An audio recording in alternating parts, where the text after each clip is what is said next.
It's time for the Dynamics podcast, and joining us today is Joris De Gruyter from Microsoft. He's a senior software engineer there, and he's going to join Lane Swenka, who is a technical solution architect at MCA Connect.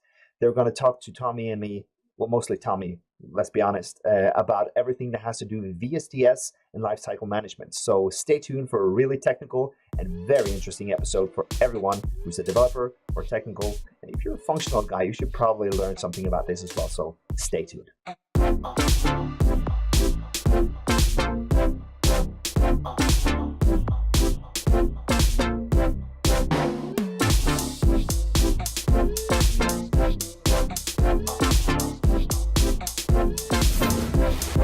This is the Dynamics Podcast, episode 23, recorded November 21st, 2017. VSTS and ALM with Joris De Gruyter and Lane Swenka. It's time for the Dynamics Podcast. My name is Fredrik Sætre, and joining me today is my lovely colleague and confidant. He's still in his 30s, and it's Tommy Skaue. Hello, Tommy.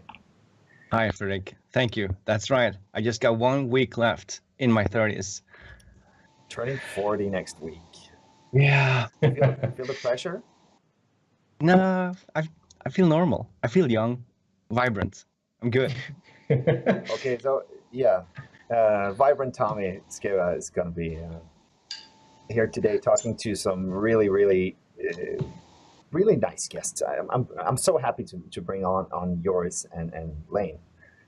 We've had Lane. You were our second guest back in the days. I watched the video today, and that was pretty hard. Watching yourself do it the second time around. It's good to be back. Good to be back. Hopefully we'll not have that video glitch that we had last time. It's going to be better. Knock on wood. Yeah. Yeah. And also joining us, Joris. First time you're here. I'm not gonna trash your happy to be here. Yeah. Well, you wouldn't be the first, so that's okay. So Joris, for those of you who are technical guys into Microsoft Dynamics, you probably know Joris by now, but maybe you can tell us a little bit about yourself, Joris, who you are, what you do, and how'd you get there. Well, let's start with how I get there. I guess I landed this job right out of college in this obscure, weird program called Exapta, right? So I'm from Belgium originally. That's where I started in the partner channel as a consultant, and then ended up traveling to the US, moving to the US, and I actually joined Microsoft a little over 2 years ago. So it's been quite a journey. I think I started on AX 2.5. I think 3.0 was just released, but we had some implementations going on 2.5. So I'd rather not think back too much about what that was like, although it puts things in perspective, right? So yeah. But today, so I'm on the product team at Microsoft. So I work on the team that works on the dev tools.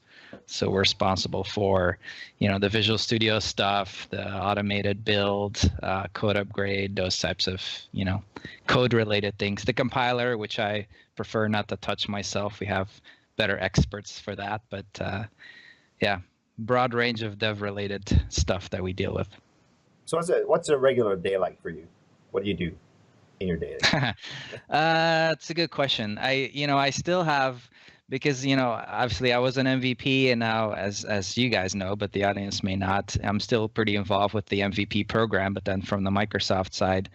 So I like to keep in touch with the community. So typically in the morning, I have a lot of, I like to go through Yammer and some of the forum posts and just kind of scan through it, see if there's anything relevant or something glaring that I think, I'd like to bring to others people's attention, right? So I usually start with that. Obviously, there's a mountain of email always in the morning. I'm sure that's like everybody's routine these days. And then it's just going through, right? We have with our monthly updates, there's always a bunch of things that we have to make sure get done. There's a lot of stuff that would be nice to get done, right? So that's kind of going through all the work items and trying to hack out what we can. But yeah, that's sort of it. I mean, it varies quite a bit, but that's sort of the main trend, I guess. Lane, maybe you can repeat what you do and how did you get there?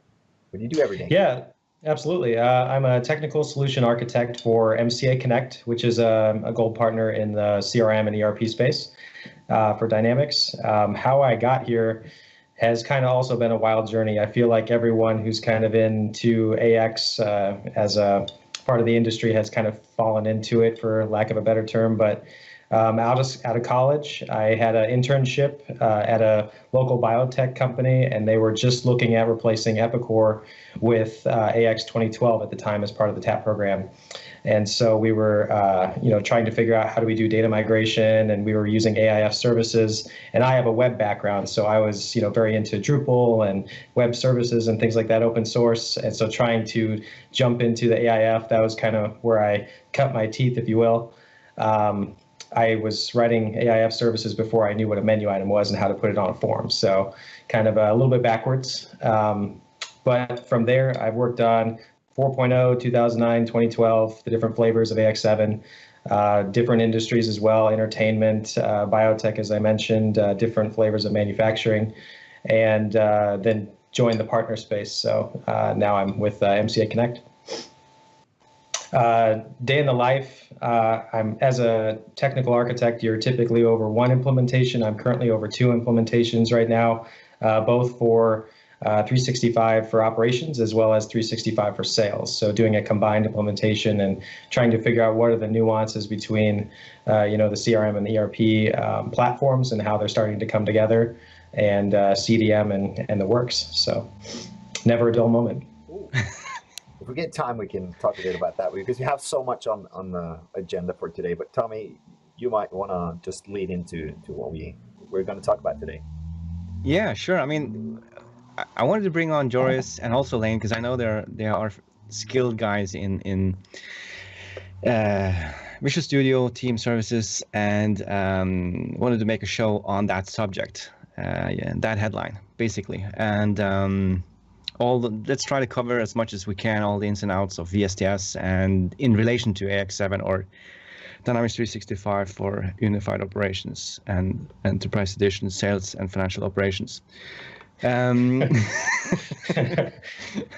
So I just want to start off with just the real basic stuff, because a lot of people, just like me, I came from .NET developing, and we were doing it in Visual Studio, but then for several years we were working with AX development outside of Visual Studio for the most part, and then we used at that point in time we used Subversion as a source control system, and I was looking into Mercurial as I think that was before Git was ever existed.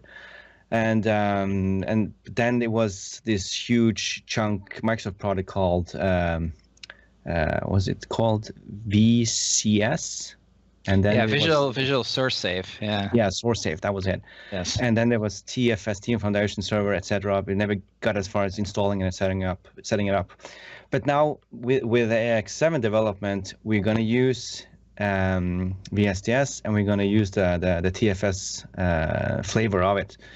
So I guess my very first question for anyone listening and for you guys is do we even need to think about VSTS? Can we live without it in Dynamics 365 operations? And why can't we live without it? So I'm gonna. Well, let me give you my background on that subject, right? So when before I joined Microsoft, my last job, I worked at a partner as well, and I managed a team of AX technical consultants. And so we got into the 2012 beta program at the time with a customer, and I noticed just the scope of the product was expanding so much, right? And everybody's hiring tech people, and it's becoming really big. The technical possibilities are growing.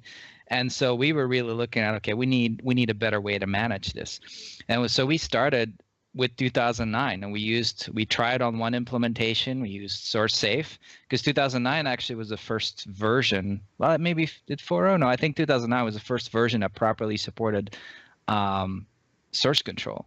And so that's where we started. And we even tried like automating builds, which wasn't great, but it worked to some degree. And then 2012, TFS became a big product. We jumped on that. So arguably, D365 or not, I think any sort of decent development, should use some form of source control, right? And I think an application like Dynamics, whether it's CRM or ERP or whatever, I mean, especially ERP where your financials run, I mean, you need to manage that properly, right? I think the days of coding straight into your production environment, I mean, they should have never existed to begin with, but so arguably you should have always used VSTS. Or some sort of source. Or some sort, yeah, exactly. Yeah. Yeah, I agree with that. I mean, in my background, where we started with, we were trying to use Team Foundation Server because it was a Microsoft product. We were part of the enterprise software department, and so we were trying to do the right thing. But a lot of people in the company, different teams, whether they were Ruby developers, web developers, they were trying to leave that and use, Jenkins or TeamCity and all of these different things and kind of going more open source. So it kind of felt like we were getting left behind, so to speak, by staying on TFS. But I'd say with VSTS now, it's open source friendly. It does a lot of things very, very well. And it's an excellent program to use for managing, requirements, also your source, code control and auditing, traceability, you name it. So yeah, it's an excellent platform. What I'm trying to get at is because I mean, with pre-AX7, if you'd like, you could sort of get around without it. And I'm trying to get at, is it now with AX7? It's just you can't get without it. You're just going to have to use it. I mean, well, I think the one thing that absolutely requires it is the code upgrade, right? So when you run a code upgrade from either 2012 to 7 or from some version of 7 to the next, code upgrade works directly with that, right? So I think that's technically that would be the only true requirement, right? Because you can still create your deployable package, which is the artifact that you use to deploy to production. You can still create that from Visual Studio if you really wanted to, right? But it becomes very difficult with 7. I think with 12 it was a bit easier to manage if you really wanted to just avoid it. You didn't have to do builds or anything like that. And with 7 you still don't, but it's becoming very, very hard to not do a proper practice, I think. Yeah, because I mean, if you really scrape at the surface of it, you can sort of see that maybe I can live without it. But I think that it's going to be almost it's going to be like very hard to work without it. So if you step one step further, what is like the minimum requirements, or minimum things you need to do with VSTS if you're starting off like just from scratch? Maybe not used it before or have little experience with it. What is the minimum thing you need to do with the VSTS when you can start off? Yeah, I mean, I guess it depends what you want to use it for. The minimum, I guess, just to have it set up with a build server would be to create your account in VSTS, visualstudio.com, sign up for an account. It's free, right? Up to 5 users, I believe, is free. Once you have that set up, then you go back to LCS, plug in those credentials. And then when you spin up that build server, it gets registered as an agent, and then you can start using that for your builds. So that would be the minimum setup. But again, if that's all you use it for, you're missing out on a whole suite of other, requirements tracking, project management, sprint management, release management, auditability, traceability, all of that. So. Yeah, you got any comments? Yeah, I think that traceability is something that people, forget about. So, doing source control is great, and you have versions. It's easy to roll back, that kind of stuff. I mean, it's traditional source control. You can see who made the change when. But then if you start tying it to work items and tracking your deliverables, then you can also go back to, okay, why did we make this change, and potentially pull up any design documents, and you start kind of pulling it all together. And then you can go nuts and start working with branches between production and dev, and then you can start tracking, when did I move this, who moved it, especially in the US. I've worked a lot with like public companies where they actually have those types of requirements where the person who wrote the code has to be a different person from the one who deploys it to production, and there needs to be a sign off in between and tracking. And so you sort of, if you do it right, you get all that stuff for free, right? But you gotta start small, right? I've talked to people who get into it and they just want to like deploy a build server and start going nuts on branching. And it's like, well, just start with the basics, right? Source control. Just start with source control and then start tracking your deliverables. You can kind of build on top of that, right? You don't have to go all out from the beginning because you're going to get lost, I think. You gotta think it through. So VSTS is free, and you can basically just sign up with your account. But there's also this; it has to be tied up to your Azure AD tenant, because you're going to bring over the users from your Azure AD tenant, and those are the users going to be using the VSTS account. But you said that, okay, you start off with the build server, but you can actually start off without the build server, right? You can start off with basically the dev box immediately. But then you won't get, because there's a difference there. When you set up the build server, you get something for free. Basically the deployment of the build topology creates something more onto your VSTS account. Maybe you could talk around that, Joris. Yeah, so obviously when you start with a new project, there's nothing in it, right? So you get a source control repository, but there's no folders, there's no files, there's no nothing. So when you deploy the build machine from LCS, it actually checks, and if there's a blank project, it'll create some of the basic structure for you that it expects, right? It has some expectations, specifically LCS, about what the folder structure should be. So some of that stuff is kind of created and makes it a little bit easier also to follow some of the documentation. Like if you've never set up source control before in Visual Studio, then at least the documentation will walk you through it. But if you have deployed the build machine first, then you'll have some of those folders already, and it's a bit easier to go through it, I guess. I don't know what I mean, it's one of those things where I've done it so many times now that you don't think it through. So I'm kind of hoping it still makes sense and helps people, but I don't know what your experience there has been, whether it's, it's a good guide or whether it confuses more that stuff just shows up.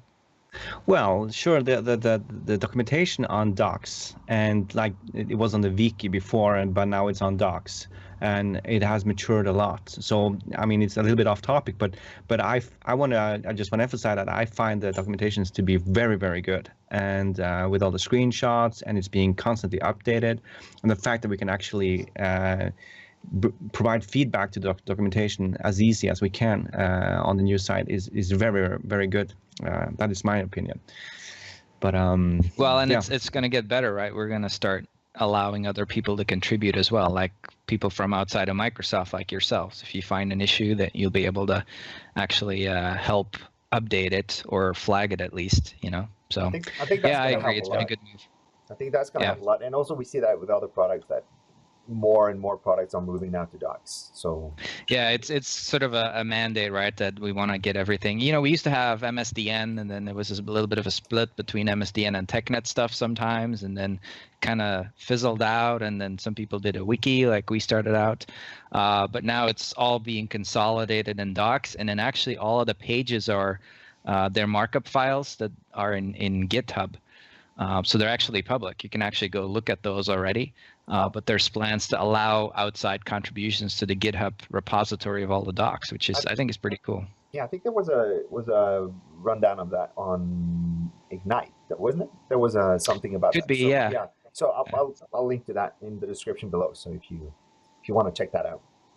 And it's funny that we mentioned GitHub, because VSTS actually supports both source code repository types, right? You can have Git and you can have Team Foundation version control in the same VSTS account. So one thing that I like to recommend, especially for our customers that have different types of software development going on, and maybe they're at a good point in their, in their practice where they can look at using a different version control system, trying to consolidate that and have all of your teams working in the same tool is pretty helpful.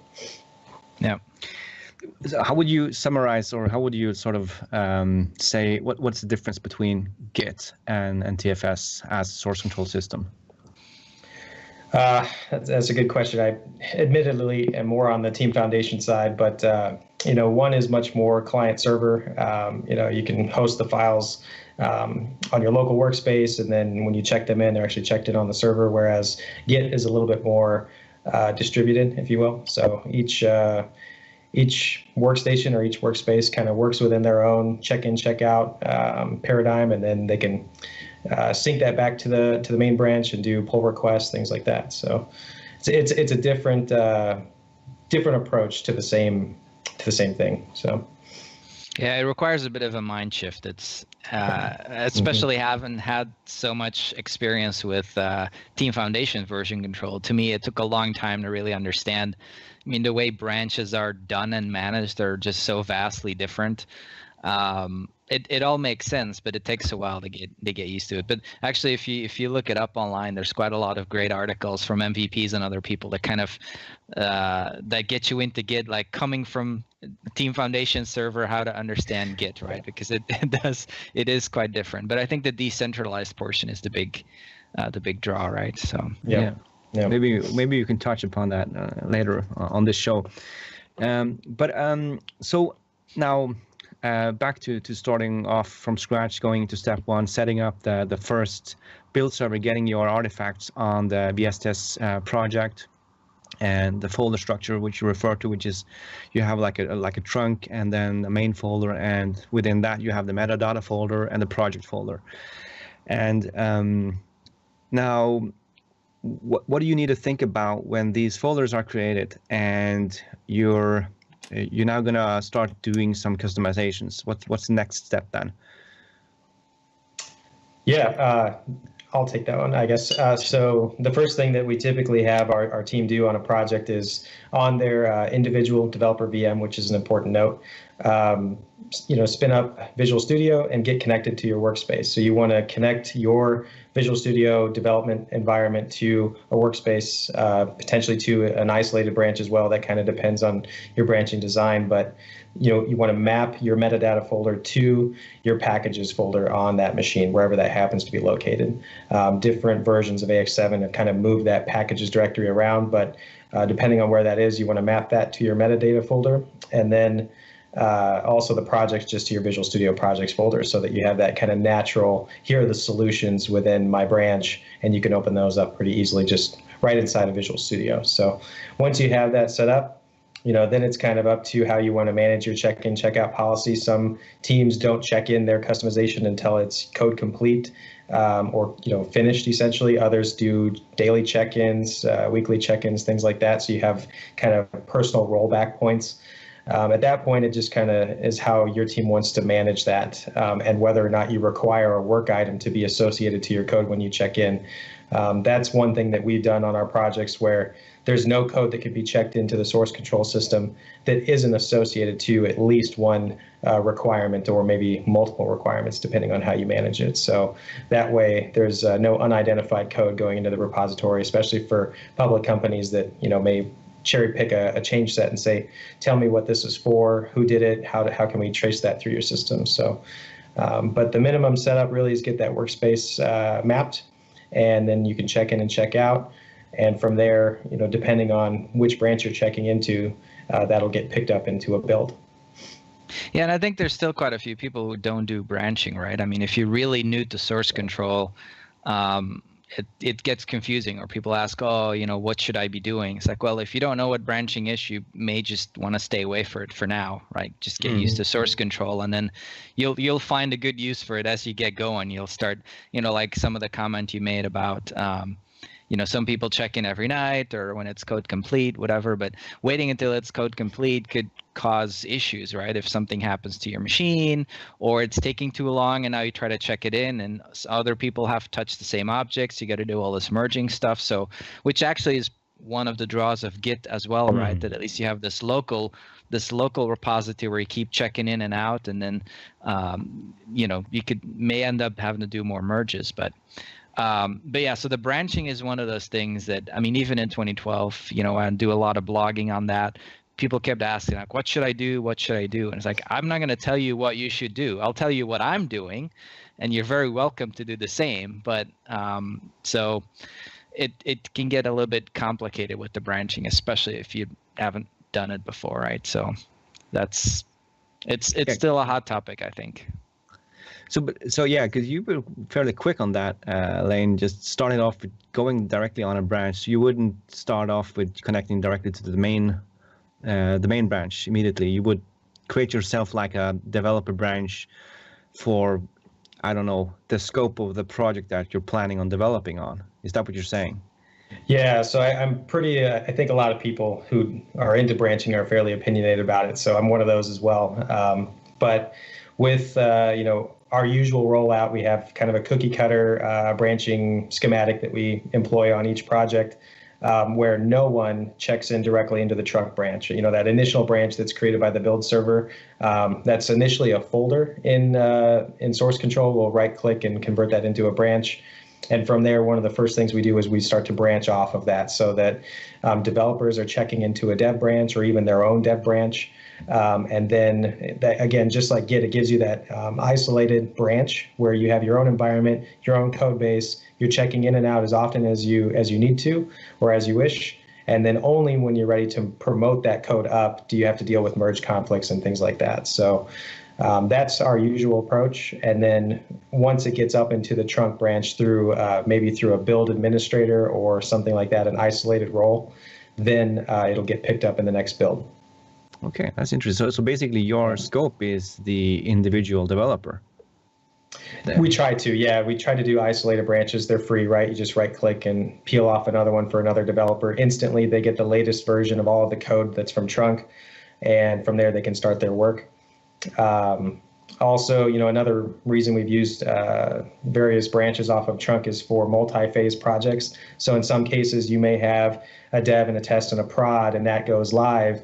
But at the same time, you may need to peel off a smaller team that's going to work on phase 2 or something like that, where they need to isolate their code and test it in an isolated fashion. And depending on how you set up your branches, you can still continue to feed that normal mainline to production. Any kind of hot fixes or bug fixes that are going out, that can still trickle down into phase 2 so that they don't fall behind. But phase 2 stays isolated so that they're not inadvertently releasing too soon to production. And then when you're ready, you make that big bang merge and off it goes. Okay. Yeah, and so that's kind of to present a counter argument. I think that's one of the issues that some people have with that approach of having a different dev branch for each developer is that you wait too long to put all the code together, right? So it has its clear advantages. Right. But then the problem is, you have this, like you kind of said it at the end, you kind of have this big bang merge going on. Whereas if you at least have all the developers go into one dev branch, and you do a nightly build, then essentially every day you're checking on how bad the merge is or how bad the state of the code is, right? So it's different ways of thinking of it. And actually with Git, that's sort of pretty much encouraged that everybody has their own branch. And if nothing else, even if you're working against the same remote branch, which is the branch on the server, you're still all working on your local repository doing check-ins, right? So it's kind of similar to that approach, but at least there's Git is kind of requires some, or not requires, but it's more of a practice there. With TF version control, it's a little bit more stringent in a lot of cases, I think. Yep. Yeah, I mean, it almost sounds like you're emulating Git somehow by creating a lot of branches, basically. Since you don't have that facility. But okay, what about when you have all these branches that basically are different representations of the application? Do you spin up a lot of different developer boxes as well, or do you jump between those branches on the same box? And how does that work? Are there any problems around that? For the most part, we do isolated development environments, so each developer gets their own VM. I think some of that's going to be changing as well as we go, but for at least how we're doing things right now, every developer gets their own box. It's usually cloud hosted just for lack of infrastructure at most places when we show up. So we'll just spin up cloud hosted environments. Every developer gets their own box, and then every developer gets their own branch as well. So it's a pretty easy one-to-one-to-one. Yeah, and you typically try to not mess with the code in the other branches too much, right? You try to stay away. I mean, you have to do the merge for one branch to the next, but that can be done anywhere. You don't necessarily need the AX tools installed. Even like I do a lot of the branching just on my laptop, local laptop with Visual Studio without needing, the dev tools installed at all. So typically you don't require like every developer to have a VM for each branch or whatever. You just kind of try to it's better practice to stay away from that at all. I mean, you may have to do some sort of an emergency patch or whatever, but even then you can typically figure out how to just do it local and merge it through immediately. So I haven't seen too much of an issue with that. So what about the hotfixes that Microsoft provides, the ones that you are encouraged to sort of put in VSTS on your own source control? Where do you put those? You put them on your branch, or you put them? What do you do with them?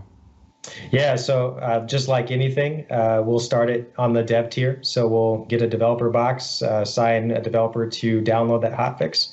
And from there, the actual program that you download, that executable can be consumed now actually through an add-in in Visual Studio. Originally, you had to open up the executable, but now right through Visual Studio, you can say, here's my hotfix file that I downloaded from LCS. And from there, it'll actually do a prepare step, which finds any existing syslayer files or code from Microsoft. It's going to find any existing files, and it will allow you to check in your baseline into version control so that you have a rollback point, right? Just in case the hotfix doesn't fix things. And this is one of the somewhat weird things that we have right now, I think, with AX, is that when you get the VM, right, we now have a separation between the platform code and the app code. I think one of the issues we have today is that there's no other way to get that app, right? It comes with the VM, and it's kind of assumed whatever box you have is a specific version, and that's what you're stuck with, which means if you hotfix it, you have to sort of apply it on top, right? And that's where it gets a little tricky, because when you install a patch, it's going to patch certain code or whatnot, and you just check in whatever you've changed. So you never check in the whole application, mainly because that thing is, I mean, you could, but that thing is so large, it's gonna be a mess, at least the first time you try to sync and do a build. And I mean, you can optimize these things, but it's not very, very practical, right? So that's kind of why we're telling people just check in the hotfix only. But then because you've never checked in the original code base, if you only check in the hotfix and you try to roll it back, TFS version control is going to say, oh, you just deleted this file. So it's going to just completely remove it from your box and you're stuck. So that's why there's this prepare step where you first add the original version before you apply the patch, so you can always go back. And it's a little bit, it's not a great mechanism, and I wish there was a better way to do it. And I think the only other way would be to just check in the whole app, but that could cause other issues, if nothing else, performance related, because there's just so many files, right? They're all really small, but there's a lot of them. So, and I think going back to, maybe jumping ahead a little bit, but when, people asking about getting Git support for the AX code base, that's one of the big issues that I see if we would support Git, because with TFS, you're kind of checking or adding each individual file or folder to source control.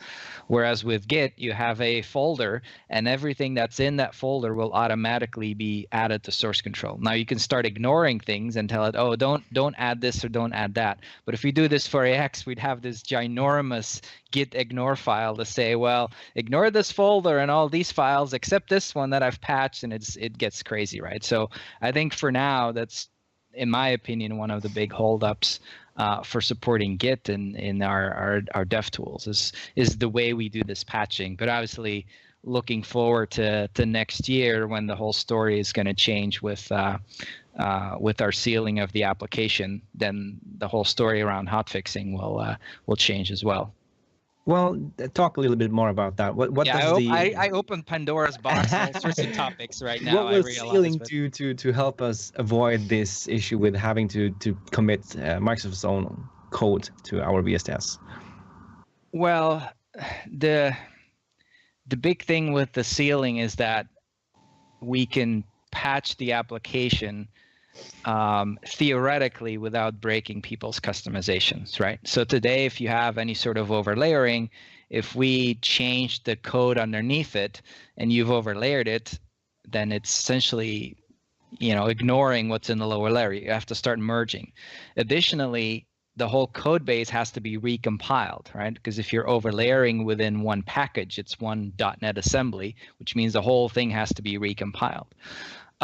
With the ceiling, then if you can't do your customizations as an overlayer, but it's outside of the standard app code in a different assembly altogether, then the standard application can be patched, binary and code, and you can just deploy it. And theoretically, unless you've done some crazy stuff, all your hook points should not have changed. So your customization should still work, assuming there's no sort of functional issue or whatnot, right? So because of that, we can replace the whole application as opposed to just trying to merge things. And so it has pros and cons. I think the big thing will be that people will no longer be able to cherry pick their hotfixes, right? You'll have to take cumulative ones. Right. So I know that sounds scary to a lot of people, but obviously the threshold for what goes in as a hotfix is going to be different, right? Today we've seen that already with 7, I think, compared to 2012. Sometimes 2012 you got a hotfix, and all of a sudden there was some new thing popping up. You're like, wait, what is this? I think that's already changed. It's going to be even more stricter that, essentially whatever is deployed in the standard application, whether it's a table or a class, a piece of code, those public APIs, what it looks like, cannot be changed. We can change how it does a calculation if there's an issue, but we can't start, removing something or changing the table, because the idea is that we can't break anything. For that, we need an upgrade as opposed to an update, right? So, right. Yeah. But then obviously if you can't cherry pick, that means every customer will be on a clear version of AX, right? You'll be on 7.2 point whatever, which means it's the 7.2 release with a certain level of hotfixes, which will make it easier for ISVs as well. I mean, I know a lot of ISVs struggle with that today, where they have to sort of help a customer get their code installed because there's merges required, or this customer has this hotfix which is new and it breaks something in the ISV code. So, I mean, a lot of this is still, we'll see how it pans out. I think what the platform's already sealed, and I think we've seen good traction on how that's been working out with customizations. Of course, the application is a lot larger and more complexities, but I think there's some real benefit and gains to be had there once it seals. So. But we're still talking about the application and the metadata and the X++ code, and everybody knows that it's split up in a long list of different models, and we're talking about some of these models being hard sealed, basically, meaning that you can't overlay them. Well, ultimately, we want all of them to be hard sealed, right? But, well, good luck with that. But okay, anyway. so some of these, Thanks, Tommy. I'm being funny. So some of these models will sort of you will not be overlaying them, but will you still be patching them surgically, or will you get like you get the latest model? Is that what you're saying? They're gonna okay. You'll get the latest. It's always cumulative. Yeah. Right. Okay, so you won't be patching with small hotfixes on the hard sealed models, which means that there's no reason why you want to put that hotfix into VSTS. But you're still going to have that with the soft sealed models until they get hard sealed, I guess. Yeah. And Joris, is that because X++ code is checked into VSTS, that's then synchronized down into the build server, at which point it's compiled into .NET assemblies. So these hard sealed packages are essentially going to just be binaries at that point, correct? Well, yes and no. I mean, we'll supply the code because you want to be able to extend and read it and debug it and all that good stuff, right? So it's the same as the platform today, right? You get a platform update. If you install it on a production environment, obviously it's the latest and greatest binaries, but when you install it on a dev box, it will put the code there as well, although it's just for your reading pleasure, I guess. So there's because I have gotten that question, actually, people saying, well, does that mean we're no longer going to get the source code? It's like, absolutely not. You're still going to get the source code, right? It's just that the deployment mechanism has always been the binaries, and now they'll actually be not some random combination of hotfixes, but it'll be a set version of cumulative hotfixes up to the point you took them. Yeah. Right. I don't want to stray too far away from VSTS. Sure. And this is sort of like hotfix and servicing, but it's interesting because it will reduce the number of hotfixes that we need to put in VSTS with these hard sealed models. Yeah, which is today a little bit of an issue, right? I mean, I think you've run into this personally, where we've seen some people, which is new. I've never seen that with 2012, where somebody starts a new implementation and says, "Oh, I'm just going to download all the hotfixes that exist up to this point," which kind of makes sense, but it's not something that we had foreseen or that we've seen with 2012 that people do. You just take the latest cumulative update, but you don't start downloading every single hotfix. And I think if you're on an older version of the application, and by now there may be, this sounds really bad, but there may be like 1,000 hotfixes or something, and some of them are really small, just small things like a label or whatever. But there's a lot of them, and if you start installing them, it's a lot of files, and you run into issues with VSTS because it has to check all of them, and so there's a lot riding on the ceiling. I think it's going to solve a lot of like glitches and minor annoyances left and right. It's true. I struggled with it, and I'm on two different levels. One is basically, and I think this was in May, and by then we had the November release for 2016. That was 7.1, and between November 2016 and May 2017, there were like 800-900 hotfixes, and someone said, we want to have the latest and the greatest. Can you provide that? And the only way to do that is basically start off with 7.1 and apply all the hotfixes. There, as far as I can tell, there's no other way. And we're going to have that now with the 7.2, which is the July release from this summer, until the next 7.3.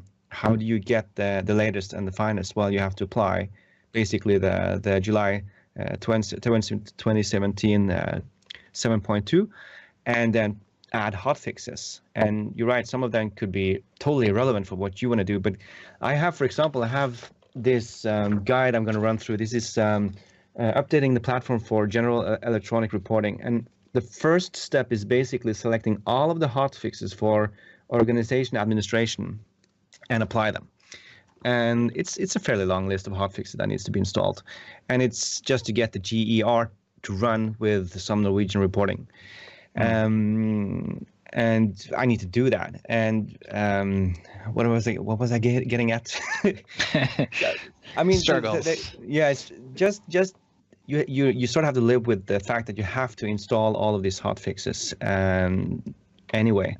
Now, there was something I wanted to say, and because you mentioned that you could use this tool within Visual Studio. Was you mentioned we can use this tool in Visual Studio to apply the hotfixes. But you can you don't have to click prepare. You can basically just install the hotfix. You don't have to put in VSTS. Yeah, that's an easy mistake, I think, to make, in my opinion, because I mean, it just depends if you're using Visual Studio Team Services or not. But if you just go ahead and apply the hotfix, then at that point you don't have your delta anymore. It's applied. So if you check it in at that point, then the rollback again will just delete it. And so yeah, you want to make sure you do the prepare step first, or have that automated in the future if VSTS is made to be required. But yeah, and vice versa. We're talking about hotfixes for the application now, right? Yeah, correct. Yes. Yep. Yeah, so the platform, that's a good point. The platform has already moved to this cumulative, and we do monthly updates there, which is what we're expecting that the app team will do as well.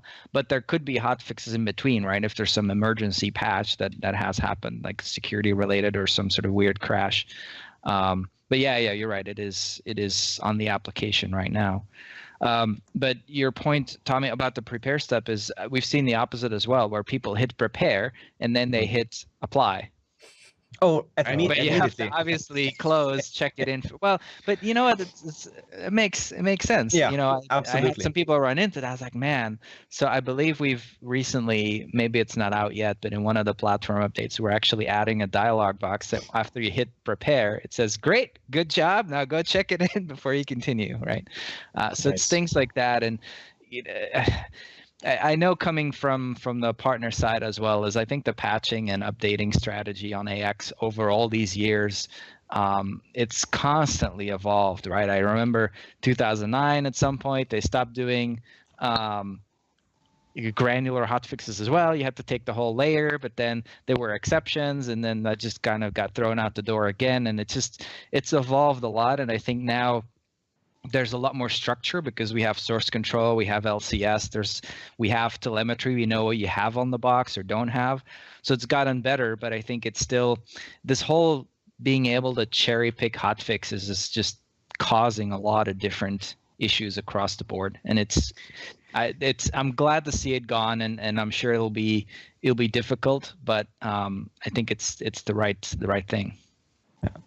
We are so going into servicing and hotfixing right now because yeah, well, it's a very interesting. It's ALM, right? It's ALM. Yeah, so, right. It is. Yep. It is an interesting topic. Isn't there an issue when you're checking out and you're applying hotfixes, because sometimes hotfixes can also make hot messes, right? So they can actually mess up. So if you're doing, I need a fix here, and you need to apply like 25 other hotfixes and mess up something else.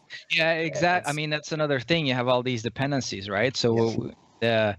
Our internal software does its best to track some of that, where if you apply this hotfix, it actually was made on top of some other ones. And so you could end up downloading the last hotfix ever made, and you get like 500 other ones. Well, I don't know if that exists, but you get the point, right? There's all these dependencies, and stuff could break because obviously internally we have automated builds and automated testing and all of that, but we can't possibly test every possible combination of hotfixes, right? So we are hugely dependent on these dependencies being correct. And but yeah, I mean, I agree that we have seen issues where a certain set of combinations could cause a problem. So, but again, that just doing away with that is just going to be solving so many different things that cherry picking hotfixes is causing. Yeah, but it's gonna increase the level of requirement for doing testing, and the automated testing is kind of important to make that efficient. You can't go in, it's like we're playing a hotfix, go test every business scenario that all of these objects like are touching. Right. So no, it's a good point, and I think that's something that there's a lot of brainstorming going on internally. Like what can we do? What can we help customers with? I don't know if you remember 2012 at some point, there was I think it was a great idea, but it didn't really pan out, where you could cross-reference the installed hotfixes with your business processes in LCS, right? And then it could produce you like a heat map to say, okay, here's the stuff that's being patched, and you have a whole bunch of processes on there. So this is the area where we're really going to have to start testing. I think the issue there was not many people who actually had their business processes in LCS, so that kind of didn't pan out very well. But I think those are the types of interesting discussions going on, like what can we do to help with some of this regression testing, or because if we want people to take these monthly updates, I'm sure people are very nervous. They're still nervous today about platform, and every now and then, sure, there can be an issue, right? It's about trying to minimize that. But I agree, the testing part, it's tough, right? Just going through environmental, the environment service, and just dump every log from the telemetry, and then just have all the menu items or all the classes that you touch on, and just cross-reference them with the update. Yeah, and in fact, that's a discussion I had last week actually with an engineer. It's like, could we do something like that, like cross-reference, like menu items, forms, classes, and just cross-reference them with what's in the. I mean, I think there's opportunities there, right? It's just what makes it useful. If we dump like a bunch of data on you, it's not going to be useful either, right? It's got to be something that you can immediately take action on. That's helpful. So I think there's plenty of ideas, and feel free to let us know what you're thinking. But I think I think also from a tooling perspective, right? Just going back a little bit to our dev tooling side is, we have some of our test suites, but I think even there's some talks about what can we do to, you can create a task recording and put it in VSTS, and then you can have it automated testing during your build. But it's still sort of kind of UI testing, and UI testing is notoriously flaky, and it's very data dependent. So same thing there, like there's constant discussions about what can we do, and we have some partners that come and show us what they've done or what they would like to see, and we're trying to take the input we can, but it's Yeah, I think the frequent updates, we need to figure out what we can do to help to minimize the amount of testing needed. Yeah. And ultimately, we'll never get rid of, regression testing or some kind of sign-off, right? I mean, that's an important business process. And I think, too, also those, even though they're monthly releases, they're still supported for a year on the platform side. So application, I think, is supported even longer. So I don't think there's necessarily, a rush systematically to get there just yet. But just reducing the testing effort it's a challenge.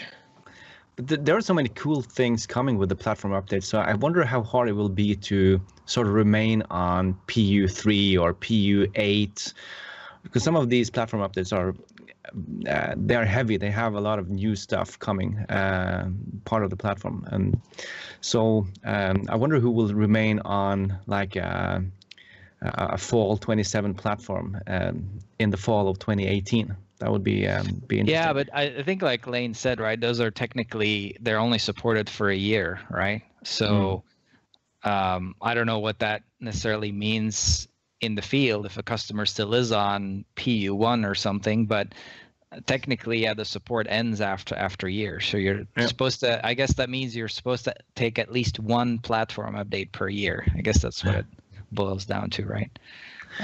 But I think there's enough improvement in those, right, around stability and things like that. And ultimately, part of why, especially on the platform, we have to do this quickly is because Azure moves quickly too. Like we use SQL Azure. If they change anything, Power BI, those guys don't sit still either. So they will give us a heads up, right, when they're going to make a major change and we can uptake it. But we can only patch so many versions back, right? So we have to, at some point people will have to update or stuff will start breaking. And I think that's where these support policies, there's some smart people who figure out and those exist for a reason, right? Yep.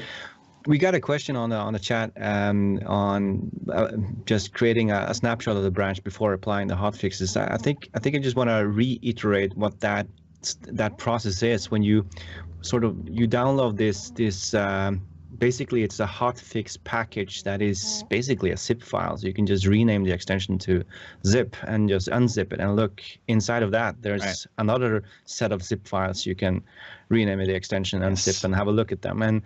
Zipception, it's a lot of zips, but when you run the tool or the PowerShell command and you prepare, you're basically just marking all of the Microsoft files for add if they're not already added to VSTS. Yeah, and in fact, that particular action is what's caused some of the issues people have seen. If you have like over 1,000 hotfixes, and let's say on average they have, I don't know, 3 or 5 files that they've touched, it's like 5,000 files. And the issue that happens is the applying the hotfixes has to check each and every file to see, has this been added to source control before? If so, I have to check it out. If not, I have to add it. So it really has to check every single file. And we've seen some issues with VSTS throttling it, where somebody tried to install, I don't know how many thousands of files, and VSTS says, wait, what are you doing? You keep hammering my service here, and they start throttling it and stuff starts blowing up. So we've seen those things, and we're trying to figure out what we can do about it, because there's not another good way to fix it. But yeah, that's exactly what it does, right? Every single file in the hotfix, it's going to check. So And I think if you created a label of your branch before just applying the hotfix and then rolling it back, you'd be back to that same situation we were talking about, where if you check it in without doing the prepare step, when you do roll it back, it performs that delete. And so it would delete, if it was the sales table was getting a hotfix, it's actually going to delete your local sales table on rollback. So you probably don't want to take a snapshot or a label of your branch and then just just apply the hotfixes. You do want to do that prepare step and then apply. Yeah, it goes back to the fact that the standard code is not in your source control to begin with, right? So there are plenty of things you could do on the source control side, but it's not there at all. So whether you take a label or a snapshot or branch it off doesn't really help, because the code's not there to begin with. So just run the prepare that would basically say that you have some pending changes, then commit those pending changes, and now you have that backup or that baseline. Yep. That baseline basically, and then you go ahead and you install the hotfixes that will apply the deltas locally on your PLD or package local directory. Now, I want to talk. Nice use of acronyms there, Tom. Yeah, PLDs. I want to talk about the build definitions, because I think that's an interesting topic. You know, when you deploy the build topology, LCS will go ahead and set up the build definitions for you on your VSTS account. Now, we know there are changes on the build definitions going through. So what happens when there are updates for the build definitions? You want to talk about that, Joris? I don't want to talk about that, but sure. Yeah, so I mean, it is an issue because today we use the APIs from VSTS to create that build definition, but there's no good way to update them after they've been. The other thing we've seen is there's actually some savvy partners and ISVs and customers that are adding their own scripts or making changes, which is exactly why it's there, right? You can customize it the way you want. So we can't just go in and update the stuff, even if we could. So it is a bit of an issue today with these build definitions that they're kind of stuck, right? Because when you deploy a new, let's say you do an update, well, there's two types of updates, right? So if you do the platform update on the build box itself, yeah, nothing happens. But even if you would deploy a new build machine, either with a new version of platform or a completely new upgrade to 7.2 or 7.3 or whatever, if you already have a build definition, it's just going to keep it there. It's not going to overwrite it or edit it or do anything to it. Now, there is a way to manually deploy a build definition. There's a PowerShell script on the build box that you can run, and so you can create a new build definition and just give it a new name. But it is a bit of a problem today, and what we've tried to do, at least with some of the major new features that we added to the build, we've at least documented to say, okay, if you have an existing build definition, here's how you can add it to it. But it's not exactly a great experience. So one of the things that, I mean, it's something we're discussing. We haven't put it on the roadmap yet, but I'm sure we're going to do something, is to actually have some of these scripts and tasks hosted in VSTS itself, as opposed to today where the script is on the box, but the call to the script is in VSTS in your build definition. So if we add a parameter to one or the other, they don't necessarily sync up, right? And if these build tasks would actually be VSTS tasks in their marketplace, I mean, they'd be free, of course, but if they'd be there, then at least the script and the definition is together. So then the only time you would, I mean, then you could just flip through the different versions. Like each build task has a version. You can say, I'll take version 2 and, you know, put the new script on the box and it will call it correctly, right? So then the only time you would ever actually have to edit the definition is if we introduce some totally new build task. And we've only done that once, which was when we added the script version, the models. But other than that, it's just been minor extra flags to the PowerShell scripts and things. So that's something we're discussing, but it you know, it's not a trivial task to go through that, because we have to rewrite some of the scripts and whatnot. But that hopefully will, you know, relieve some of those issues. So what are the things people should think about if they wanted to sort of, like, they don't want to change the build scripts, build definitions manually. They want to just basically delete it and deploy a new one using that PowerShell script. What happens then? I'm thinking about, you're losing something, right? Yeah, you lose the history, right? You lose the history if you have some fancy numbering scheme for your builds.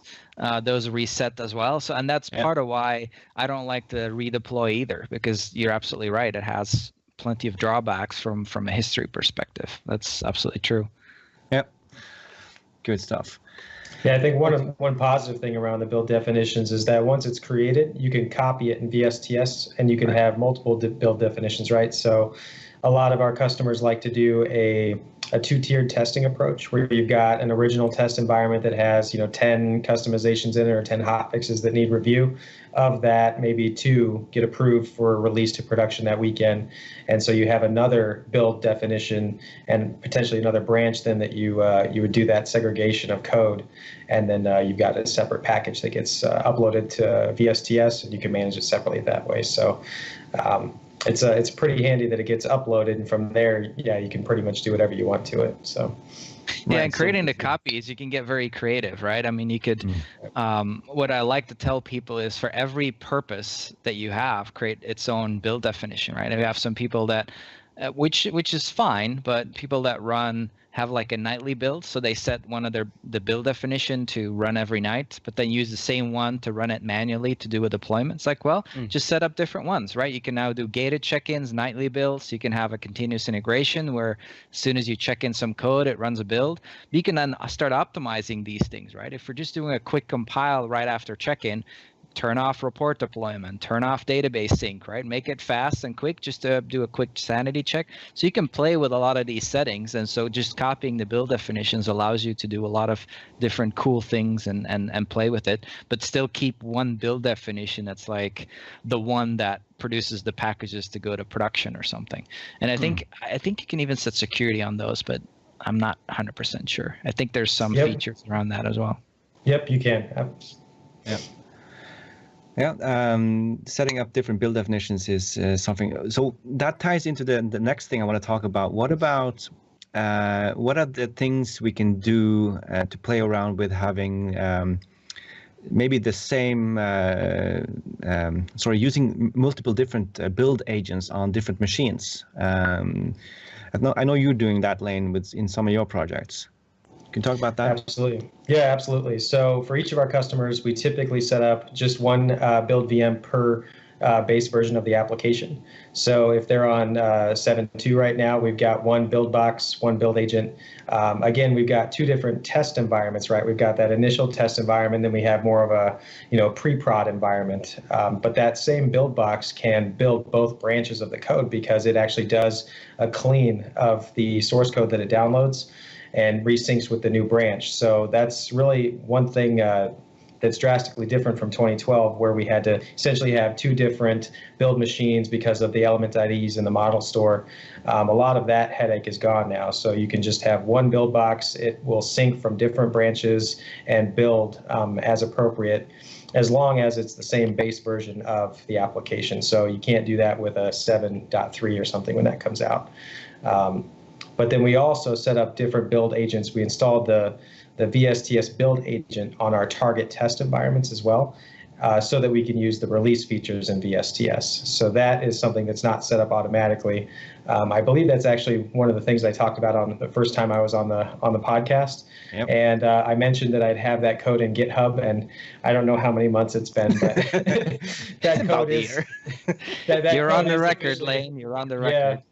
I don't know if I can paste it into the chat, but it is on GitHub now. So happy to share that those PowerShell scripts out there, and the process is on there as well. So you can essentially have an automated build, which takes that package that it produces, puts that in VSTS, and then from there, the release process will take that package and run the deployment on the target environment. So kind of that end-to-end continuous deployment story.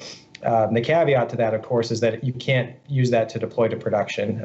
There are certain requirements to deploy a package to production, and that is you actually have to download that from VSTS, upload it to LCS, and deploy it at least once to a standard acceptance test box so that you can mark it as a release candidate. A lot of different requirements there in that one sentence, kind of run-on sentence, but I think this doesn't replace that in any way, shape, or form. It's more for our lower testing environments where we want to update that nightly with the latest fixes. That just takes all of the manual effort out of it. So, but happy to share that. That continuous deployment thing is something a lot of people have been asking, and it is coming. I don't have a date, but it will. I mean, it's something we just have to finish that last mile, right? I think today it's very inconvenient to have to download, upload, apply. It's not a lot. It's not complex, right? But it takes some time, especially if you still have overlayering. Your package could be like 500 megabytes. You have to download it first, upload it again. If you have to do that every day, plus then the deploy it, it's still roughly an hour or so of downtime, which is not a huge thing for a test environment. But unless some guy does it in the middle of the night, and you can't start testing until. So those types of being able to schedule it, whatever, it's something that we're definitely we're currently designing, and hopefully sometime next year we'll be able to finish that last mile for continuous delivery as well. I want to talk about more. But about for now, lane scripts. Yeah, we'll make sure to get the links from Lane. Yeah, we'll put them out. Sounds good. Great. But you said something that is also interesting, and that is when you're doing overlaying. Because when you do overlaying of one of the big models in the application, you have to carry that huge model around with you. The minor changes you made to the application suite, you have to bring across. So that's one of the big cons about doing overlaying on the big models, is that you're not moving a few kilobytes of models around, but you're moving the entire. Well, we touched on that a little bit when we talked about the hotfixes, right? Is that each package compiles into its assembly. So the the smallest change you make to one of these packages means that whole assembly has to be recompiled. And obviously the application suite is the largest one of all of them, right? So, and obviously that's typically where the requests come from as well to do the overlaying. So yeah, it is a big deal. Obviously it takes longer to compile it. It takes longer to download, upload. The deployment itself, it doesn't impact too much, because that's just, it's a little bit more, but it's virtually just putting the DLLs in the correct places, and so it doesn't add a ton of time to the deployment per se, but definitely to the pipeline of building and uploading, downloading, that kind of stuff. Yeah. Now back on the build scripts and the agents, we should mention that these are across your entire VSTS account. Have you had any need to create or reuse those build definitions and agents across multiple VSTS projects? Because the project is basically what contains your source control, your source repository at least. Do you have any scenarios where you use different projects on the same VSTS account and perhaps reuse your build definitions and agents, Lane? Yeah. The answer to that is yes. So at our practice, we actually host all of our customers' VSTS accounts in our account. So we do have multiple different projects, but they all actually have their own agent, right? Because the number of agents you have is free. It's just, I believe the number that you have running concurrently is something that you have to pay for in VSTS. Yeah, that was a recent change. Yeah. Yeah, I think it's called the pipeline or something like that. Yeah. So that works out really well. And it's the same story if the customer is hosting their own VSTS account. You have a project, and that project has your build definition in it, and that's what hooks up to your build agent. If you have another project, you could spin up another build agent in LCS, or you can use the build definition export and import feature in VSTS itself. So that actually works pretty slick. I think it just downloads as a JSON file, and then you upload it in a new project, and there's the kind of the template, and then from there, you can make changes. So technically, the agent is for the whole project collection. So you could technically reuse the agent across multiple projects, but obviously, you're dependent on the version of the platform and the application on the box. You have to be careful with that. But the definitions are tied to a project, so you'd have to copy definitions across. So Lane, I have a question for you. What's the benefit of you hosting your customers' VSTS account versus them having their own?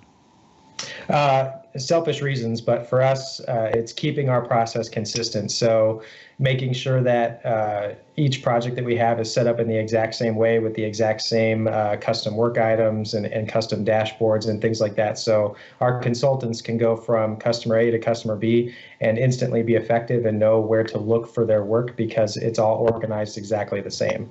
But you have to copy that from project to project anyway, right? So whether you copied it to a new project in your account or to a project in a customer's account, I'm just questioning.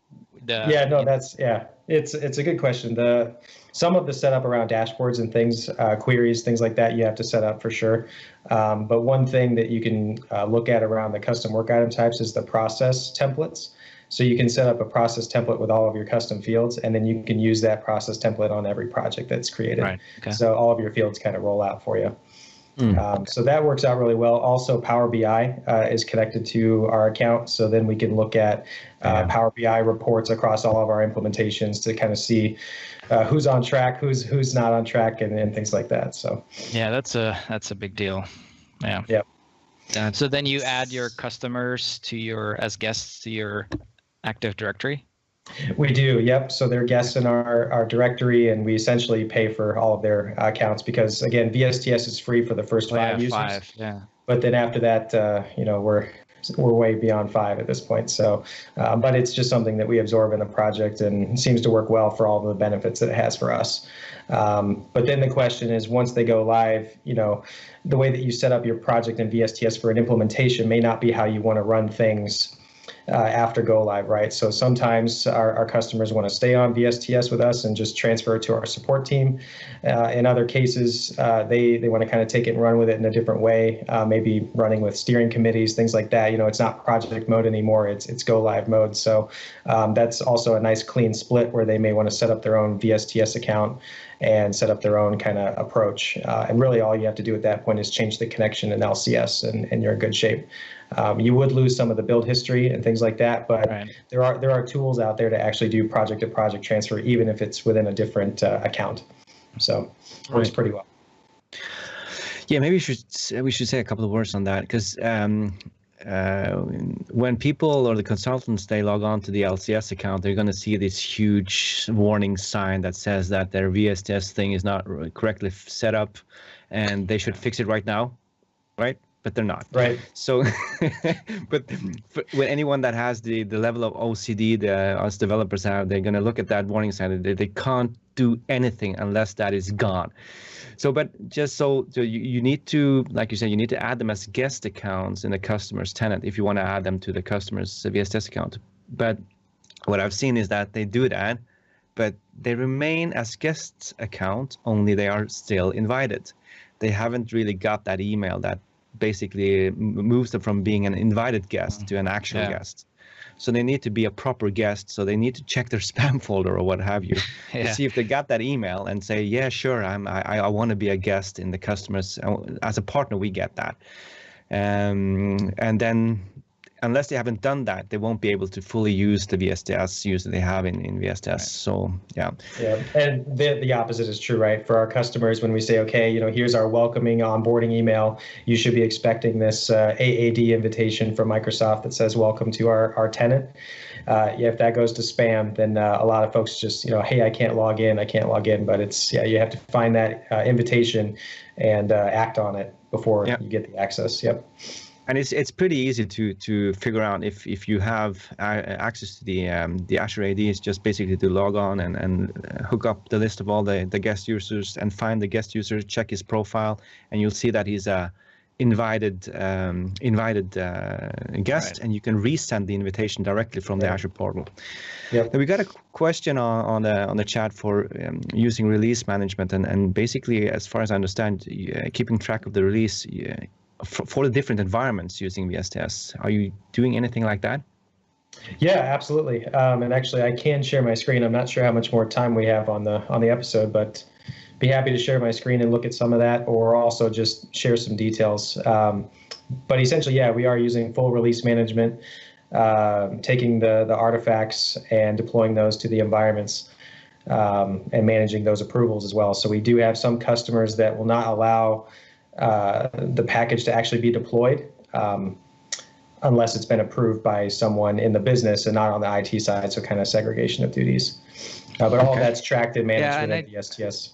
I think what we've seen is there's different ways to do this, right? So more traditional software management, and definitely something that most of the ALM and DevOps and all those people recommend these days is, you essentially build a version of your software, you test everything that's in it, and you patch it until it's good, and then you move it, the whole thing, right? So essentially you have, your version of your software maybe 1.0, 1.1, 1.2, 1.3, and at some point 1.4, all the bugs are gone, or at least it's good enough, and you move 1.4 to your production system.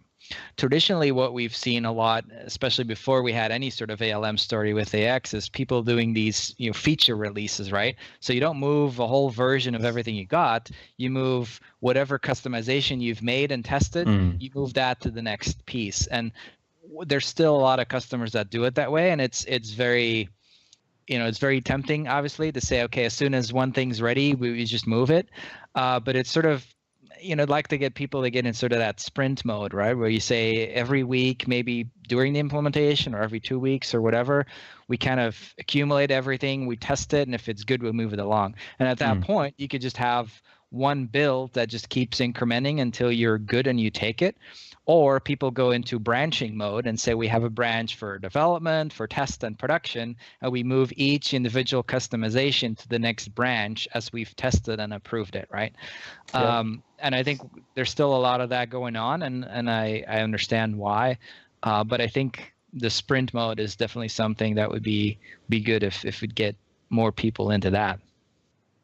Yeah. Yep. Absolutely agreed. More compliant with how things should potentially work with the AX7 development. Well, I mean, I think either one works. It's more a question, exactly as the question on the chat is more a question of how you want to manage the releases and the builds, right?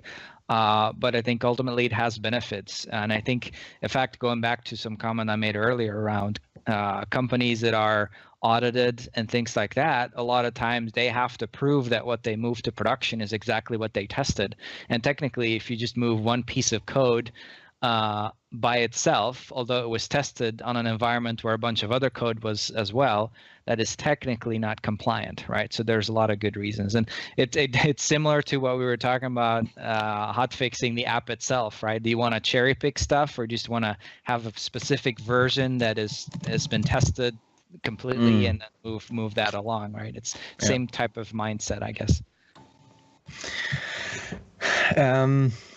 I wanted to also ask, what are the things we need to think about when you're moving from one minor version to another minor version in terms of the VSTS? When you're coming from, for instance, 7.1 to 7.2 to now in the future 7.3, what are the things you need to think about in terms of VSTS? You want to touch about that, Joris? Yeah, I think there's one I feel like it's an issue in a way, is the fact that when you run the code upgrade in LCS, it always pulls the code from the main branch, right? So whatever other branches you've set up, it doesn't care. It's going to pull it from the main branch. So if let's say you're working on a phase 2, or you're still finishing phase 1, but you want to start your upgrade in parallel, which in itself is a bit difficult, because if you're still adding new code, but you're also changing the underlying version, it's got to get merged at some point. But the fact that the code upgrade works off of the main branch directly has caused some confusion with some people, right? Because if the main branch is what goes to production, then how do you merge your upgrade backwards without upgrading production at the same time? So it's kind of, but there's ways around that. Either you keep doing your development in that separate branch it creates for the upgrade until you're ready to go live, or you create a separate release branch off of main and you just go into maintenance mode to code freeze as much as possible. So there's different ways to go about it. And I think similar to branching in general, I'm sure there's tons of opinions on what works well or what works best. But I think that's the one thing to keep in mind, is that if you do a code upgrade, it goes off of the main branch. Now the code that gets upgraded goes into a brand new separate branch that it creates. It's not going to mess up but if you work with different branches and you want to move things back, then just keep that in mind, that main is sort of that junction point. You can start doing baseless merges, but gosh, that it gets ugly quickly. And again, I mean, I'm sure you guys have had the opportunity to play with that with customers as well, right? So. Do you have any experience, Lane, going from potentially 7.0 or 7.1 to? Yeah, absolutely. Actually, I'll share that. Go ahead. Okay. Go ahead. That's a Christmas tree. Oh, this is yep. So this is actually a project that we were on last year that had a dual-phased approach. The first phase actually went live with traditionally what was AX7, and now their second phase was actually re-implementing with the November release, the 7.1. So we have this kind of structure that allowed us to have dual path development. So traditionally, we would just have a branch per developer. and allow them to work isolated. This branch here is just a utility branch so that they can promote code and share code amongst each other without necessarily going up into trunk. Trunk, of course, is what's created by the build definition when you deploy your build branch. When you deploy your build box. And from here, this is built nightly and is pushed out to their test environment. And this release here is what's pushed out to pre-production and production. So really, these branches here are what we had initially to get them live. But somewhere slightly before go live, we branched off for phase 2, which was actually on a different version of the application. That was on the November release. And we actually spun up 2 additional dev environments that were on that version of the app and began additional work there. So really, it was just kind of merging some issues with some ISVs, as well as just ensuring all of the extensions that we had were still working as desired. But once we were done with that development here, we would push it up to phase 2 release, which we also had a build definition for. This would go out to a phase 2 testing environment. Once we were confident that everything was good, we would have a code freeze, and we would push that up into trunk. At that point, the code freeze was in place, so there were no more hotfixes at that point going out to production because we had code in trunk that was a newer application version than the release. So, but with branching, you can get a little crazy with it. You should really just do whatever makes sense for your team. But using VSTS and branching and all of the build definitions and automated scripts that are deployed when you set up your build box, it was all pretty doable, to be honest. So code isolation at the end of the day is what branching was good for us. Yeah, and I think people new to branching, I mean, this is an advanced topic, right? A setup like this, you can get into a serious problem trying to merge back and forth. And, so for people who are looking for some sort of advisor on how to get started, I would say just at least start with branching a dev off of your main and just start with that and see how that works. Have everybody work against the dev branch and just merge stuff into main to do a build for testing and production and see how that works. And then potentially you can do another branch from main to a release, kind of similar to this, but then without the dev 1 and dev 2 at the bottom, but literally just have a trunk dev, a trunk main, and a trunk release, and just keep it simple, right? And then if you want to do an upgrade, hopefully by that time you've kind of gotten used to the branching and you can figure out whether you want to do another one but I think there's this quote from, I think the ALM Rangers or whatever, where they say the further away from the main branch your branch is equal to your level of insanity or something like that. Unfortunately, I think I was dev 1 or dev 2 in this situation, so I was pretty insane by this point. I think I'm 4 levels removed. So right. I mean, the big problem with like a setup like this is, right, if you're working, let's say you're doing something in that dev 2 branch, for example, right, the one in the middle roughly, you obviously want to get that piece of code also in the phase 2 dev because you want to make sure that they keep up to date with any new things still going on. So now you have to first merge the dev 2 up to dev release, then down to phase 2 release, and then down to phase 2 dev. And of course, each of those merges could cause some sort of a merge conflict that you have to resolve. And so, but in this case, the code's starting to flow like in 2 directions with multiple nodes in between, and that's where it can get ugly, right? So when you do this, you want to make sure that you only push beyond this phase 2 release when you're ready for a code freeze. Otherwise, it's pretty much like you said, the code that's going out, this is your production line, right? This is a hotfix here. We test it and test, we push it to our release. We want to make sure that hotfix gets down into our phase 2 release as well, if it's even necessary. But we want to make sure that this doesn't fall behind. So pretty much code is always going down. It's just not going up very often, right? But that gets us back to the big bang merge, which is also, it's not for the faint of heart. That's for sure. Yeah, and I think that's why, that we still see a lot of these feature releases, which is very similar to what people used to do, where traditional ERP you have some sort of a dev instance, you have a test instance, and then you have production, and then you promote code from one environment to the next, right? So you could map that entirely to branches, right? You could have a dev branch, a main branch, which is your test, and then a release, which is production, and just stick with what you know, and then kind of get into it that way. Yep, absolutely. Yeah, if you can avoid multi-phase projects altogether. Well, I mean, it has a lot of merits. It's more about, I think it's more about avoiding code changes on one phase when you're already starting the next one, right? I mean, hotfixing is one thing, but actually creating totally new code is something to be wary about, especially now that we actually do a code upgrade process. You know, you can't do a delta code upgrade, right? It takes your whole code base and moves it up. So now if you're still adding new customizations, how are you going to upgrade those? I guess you could run another code upgrade and then merge them together. So I think it makes sense that doing coding for two different versions at the same time doesn't make a whole lot of sense, right? So hotfixing is one, and that's why you have a release branch or some sort of a service branch potentially, but at least you should only really have one. But there's large implementations where they do this, right? Specifically if there's it's a global company and they're doing an implementation in the US and in the UK and in, you know, somewhere in South America or something, then you know, and maybe they're doing code for all of them at the same time.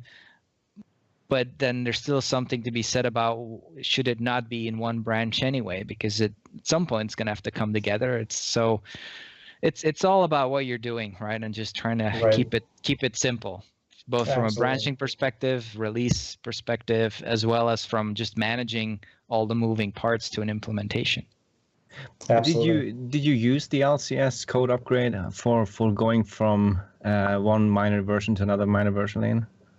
No, we didn't. We had 100% extensions, so we just spun up the new version, synced it in from VSTS, and ran a full compile and no errors. So at that point, then it was just regression testing. Okay. So if you can stick to 100% extension, the stories, it's fantastic. I mean, we just literally spun up the new version, a new build box, a new dev box, a new test box, and synced in the code, and it actually worked. Right. So what about those who don't have that perfect world? Because I couldn't quite catch where that LCS experience would fit into your branching strategy there. But because if unless I'm mistaken, you would want to potentially want to keep at least a release for 7.1 if you're starting to work on 7.2, right? Yeah, so at that point, we would probably run the code upgrade. If we had overlayered application suite, we'd run the code upgrade, get the artifacts that are output from that, and we would have manually placed that into our phase 2 branch and work with it from there. Yep. Maybe you could talk a little bit briefly about how that code upgrade actually works, Joris. What does it actually do when you run it?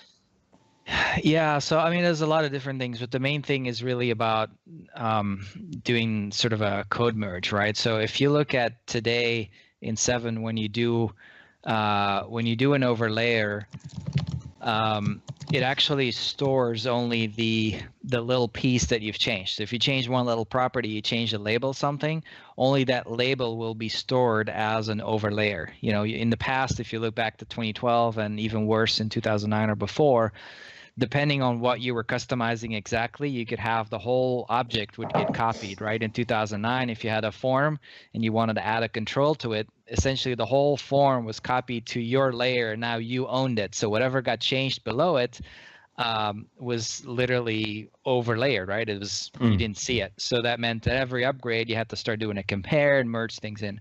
So with 7, at least, everything's down to the property level, which means if you change the label, only that label is changed, which means we could change the whole form. As long as we don't change that label, there's nothing for you to do. And so that's part of what the code upgrade does, is it goes through that and at least make sure that there's no. But if there are conflicts, it's going to flag those, so that we have tooling in Visual Studio where you can look at all the conflicts that it detected. But some of the conflicts may get auto-resolved, especially on the X++, on the actual code side, where if you're touching the same code and there's a line added here and you've added a line all the way at the bottom, those things should just go through and get merged automatically. So that's the brunt of what the code upgrade does. It does a couple of other things, but I think that's the big one. Now, looking at what we're doing with sealing, I think the role of the code upgrade may change a little bit as well, because we need to start doing more checking on APIs. For example, let's say now you have an extension, but we changed the method name or something, who knows what. It would be good if we can also flag your extension as opposed to just getting a compiler. Maybe we can do something. That's still something we're considering what we can do. And same to what we discussed before, it's about, if we add tooling, it's got to be helpful, right? It doesn't help if we give you a list of 1,000 things you need to check, because then you're just going to not trust it or go through everything manually anyway. So it's got to be something actionable and useful. So I think even if you're pure extensions, I mean, today I don't think there's a ton of benefit doing the code upgrade. There may be a few things, but I think going forward, there's probably going to be more stuff coming from the code upgrade that also checks your extensions and helps you make sure that those still work, right?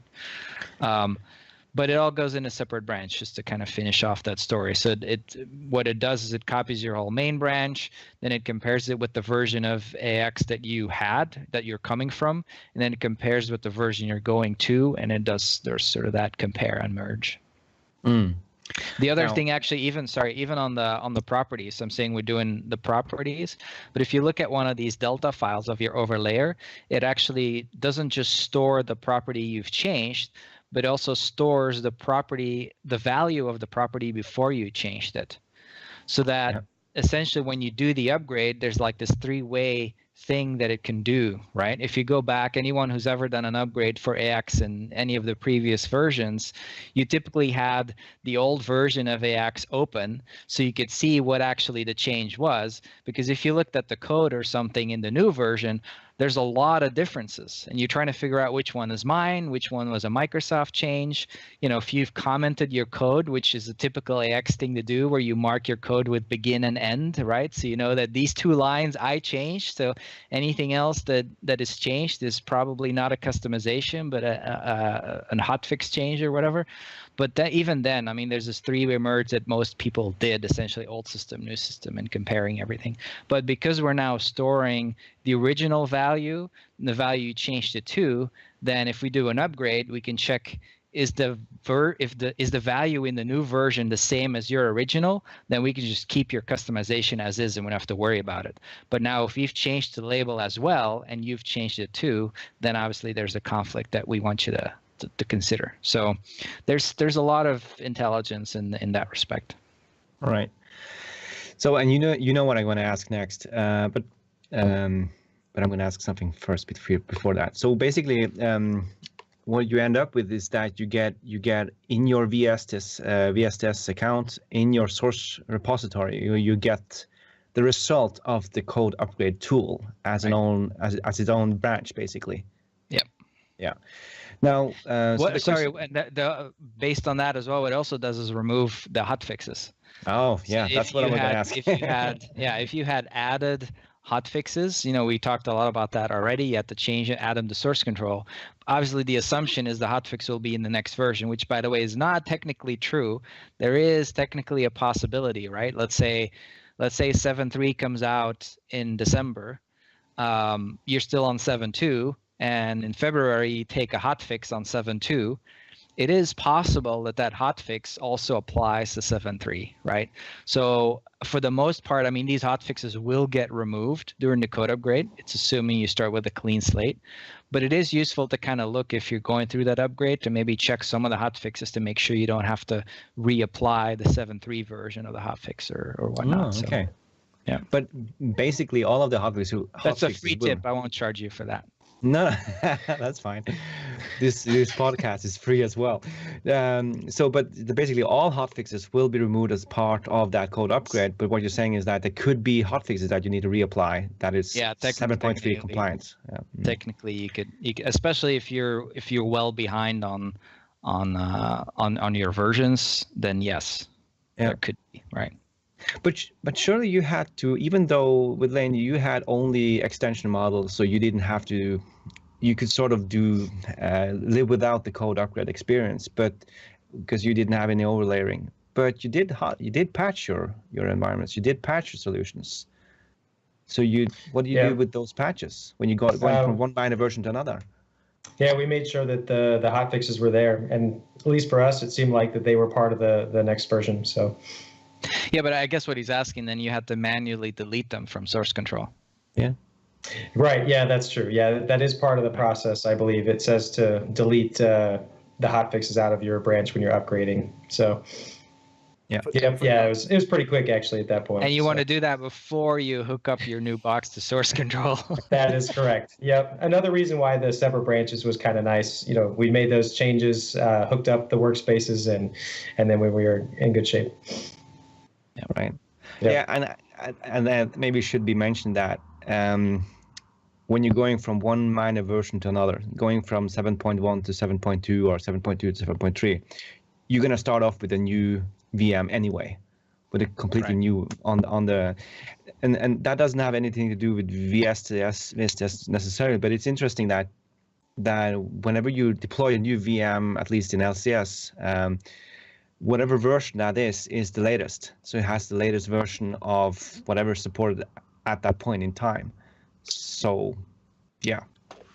Yeah, and you want to make sure you have two build boxes, right? At least whatever version of your app that you're supporting that's already potentially in production, and another version that's the new app that you're evaluating.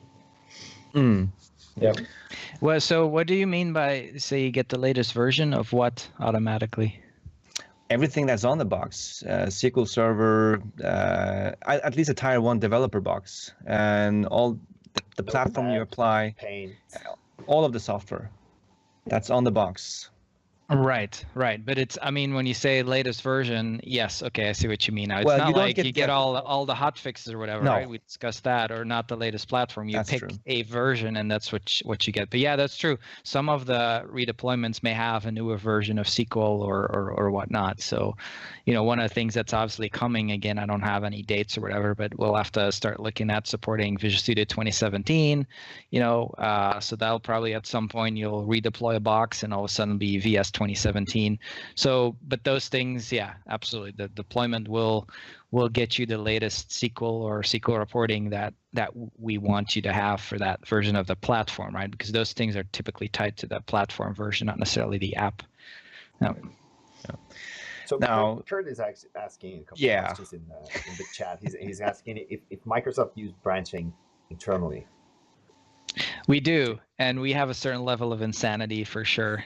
Talking about, how we do, right? Because it's complicated. It's complicated mostly because we also have the platform, we have the application. They're on different types of servicing right now, right? Because we do hotfixing on the apps. I think the app is supported for 3 years or something like that.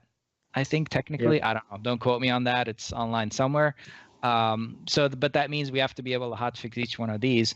Whereas with the platforms, we're considering, essentially the next platform version is just an update, which means it's technically a cumulative hotfix on the previous one, right? So we don't create hotfixes on 5 versions ago. We're saying, well, if it's that critical, we just want you to take the latest version because it technically shouldn't break anything. So that's where the branching strategies are a bit different between platform and app, but obviously we have some combinations that need to happen. We have our internal development branch, we have a stable branch, we have a release branch, we have a servicing branch. So there's a lot of stuff going on. So yeah, we have lots of branches, but most of it from an engineering point of view, we mostly only deal with 2 of them, which is essentially, if we look at the chart we had before, it's like the dev and the main branch, right? The prod branch hopefully doesn't get touched much, and even if it is, it's sort of a forward integration of any sort of hotfixes or. But yeah, there's plenty of branches internally for sure. Cool. And the scope for the 7.3 release is when is it coming? Yeah, 7.3. Maybe in December. That's what he said. Yeah, I don't. Well, the problem is always with these holidays, right? Like especially, a lot of people taking time off, and sometimes that has an impact on schedules. But I think, yeah, it's supposed to be before the end of the year, right? So I know there's a lot of there's a lot of testing going on. But Christmas is canceled this year, by the way. Yeah, but in my Microsoft scheduling, it's the fall release, basically, right? You always know, like, the Right. spring release was the summer release. This is the Yeah. fall So release when and does the winter start? Is it December Yeah, 20? summer. Right? So, Where does that come? I mean, yeah, I don't understand. Maybe it's because I'm from up north in Norway, where now it's super dark and yeah. There's a winter is coming quote in here somewhere, I'm sure. Thanks to Game of Thrones. Yeah. Oh, don't get me started on the Game of Thrones. That I started watching Game of Thrones only to discover that there's one season left and it's not coming yet. It's in late 2018. That sucks. I'm gonna have to rewatch all the 7 previous episodes, but never mind that. I wanted to ask one more thing though, and then it goes a little bit back to, and we were long into the show already, and I feel this was a really great conversation. But going back to when you have basically connected your Visual Studio and you've added some customizations, you put it in your VSTS source repository, and you've scheduled a build. So your build picks up, the build agent runs and runs through, and it's a success. Now the next thing you do is that you go into your VSTS and you download the package that has your build result, basically your artifacts, and you have to go into LCS and upload it and apply it to your environment. What is that package? That contains everything that you have customized for that build. What if you are like someone that has a lot of different models, different packages, different things you customize basically, and they're sort of isolated? How do you split that up? What do you do to split that up and potentially don't have one package but have multiple packages? Can you do that? What are your options? Yeah, you can. I think typically the question from customers is usually the opposite, where they just want one thing to deploy. Maybe some of that comes from older versions of AX, where people are just used to deploying the whole model store or all of the layers together and not have to worry about individual pieces. I think it's a bit of a maintenance thing, right? We see it a lot with ISVs. The ISV gives you a copy of their stuff. You have your own. Maybe a customer and a partner do their code separately as well. We see that. So now you have 3 sources, ISV, partner, and customer. And people are like, well, I need somehow merge it so I can deploy the whole thing at once. They don't want to have 2 times or 3 times downtime, whatever. I mean, I think you can manage it correctly if you want to. There's an assumption that the ISV, they're not going to update their stuff, twice a week, right? I mean, maybe they are on a monthly update. Who knows? But even then, you don't necessarily have to take that unless you want to. So the assumption is kind of the ISV. Hopefully, you don't have to update it too much. So technically, you could say I put it in my asset library in LCS. I deploy it once, and I'm not going to worry about it until I get some sort of an update. And the only thing I'm really going to worry about it is my own stuff that I deploy on a weekly basis, for example. That's one way to do it. But we do have the support to actually these ISVs, even if they only give you their binaries, that you put those in source control so that they're available for the build in case you're extending the ISV, but also that the build then creates one, like you said, one package with everything in it. So the code from you that it compiled, but also any of the binaries you got from third parties, and you have one big package to deploy. So the request is more gone that way, and that's actually a feature we've added in PU 4, 5, 6, 7, I think, to be able to do that whole packaging and supporting binaries and source control. But if you want to split it up, you can absolutely do that. And actually, you may have to. If you're doing any sort of automated testing, you put it in its own package, your test code has a dependency on some other test package we provide on build and dev machines, but that test package does not exist on production. We've actually seen customers that tried to deploy their code to a test sandbox or production, and it failed because it had a dependency on these test artifacts that just are not there, right?